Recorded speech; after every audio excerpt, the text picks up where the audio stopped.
Welcome to the spine-chilling stories, where you hear true horror stories around the world that are both creepy and chilling. So let's dive in. The legend of the Jinns of Sahara. Long before the cities rose and fell, before the maps were created about the endless deserts and other places, the Sahara Desert was one of those places that was alive with the voices. Not the voices of men. Even before the creation of man, that desert was alive. Alive with the voices of ancient beings made out of a smokeless flame, the smokeless dark fire, the fire of jinns. Some were wise, some were cruel, and some forgotten even by their own kind. The legend of the jinn and the entity of jinn is one of the things that has been confirmed by the Abrahamic religions, especially in Quran. In Islam, it is said that this entity was living in the earth long before the mankind.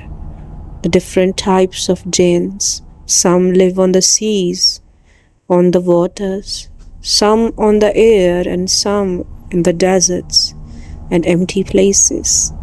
Some believe there are jinn who are wise, who believed in the faith, and others are cruel, evil, with the attention to destruction and mischief. The Budus speak of a cursed, stretched desert known as the Dunes of Whispering Ones, a place where no caravan dares to trade. Those who enter do not always return. Those who do return often speak of strange footprints beside their own, and voices calling them by their names from empty dunes of the sand. It is believed that the desert was haunted, and after the dark, after the sun has dawned, the place become home to different entities. The entity of jinn. But there are some people who tend to avoid these stories and dare to visit there.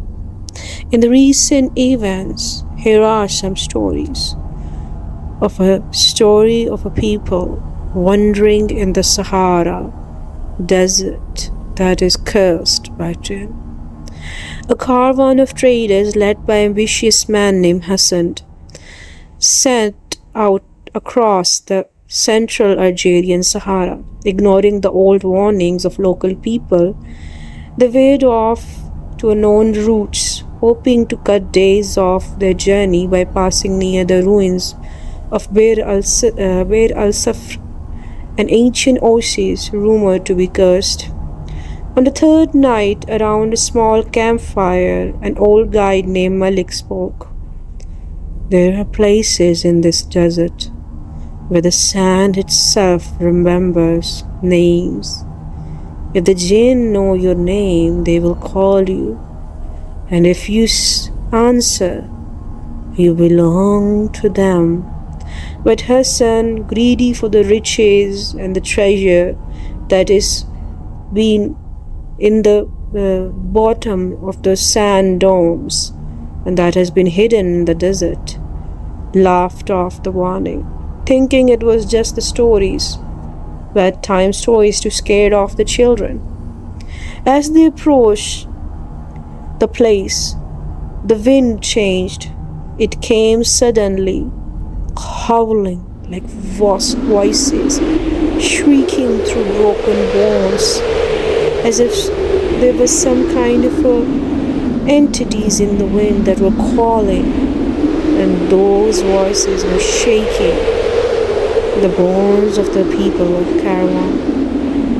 A massive sandstorm erupted from nowhere, swallowing the horizon. Amid the chaos Some in caravan shouted that they heard their own names carried out in the wind. Hassan! Hassan! Came the whisper, sweet and almost loving. Hassan, unable to resist, stepped away from the group into the storm. The group was calling him back, warning him to do not go, but he did go off, as if his body was not in his control, and he wandered forward to the storm. When the storm passed, Hassan found himself standing alone before half-buried ruins of Bir al-Safar, pillars broken by time, ancient inscriptions worn smooth by the centuries of wind. The oasis that was supposed to sustain weary travelers was dry. The pool long since turned to cracked mud. But the air shimmered strangely, and around the broken stones, faint blue flames, a blue fire flickered. From the shadows came figures, not entirely human, because human doesn't look like that.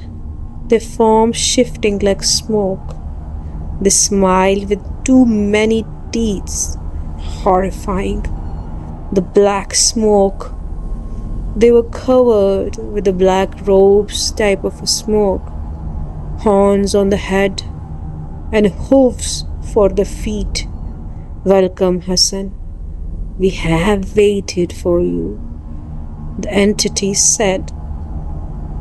The leader of the jinn stepped forward, wearing the shape of a man draped in black silk, but his eyes were two burning coals, black, empty, pitch black, empty of any soul or empathy.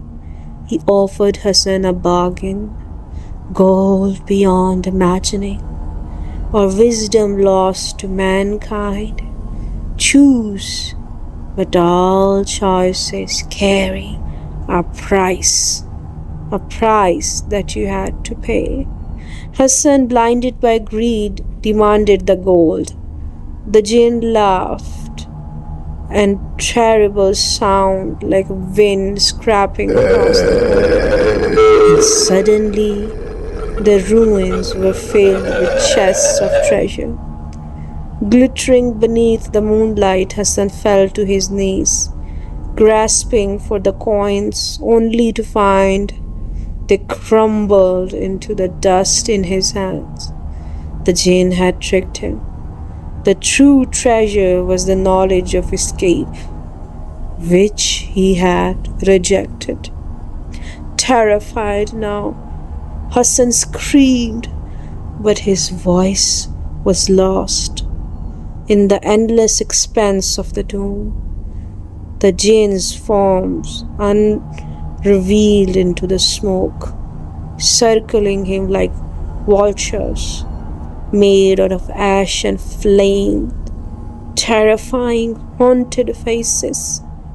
The next caravan to pass that way years later found only a single set of footprints leading in circles. Hassan was never found, neither his body nor where he had disappeared. He was claimed by the jinn, some believe, others that he was lost, his bargain with the jinn.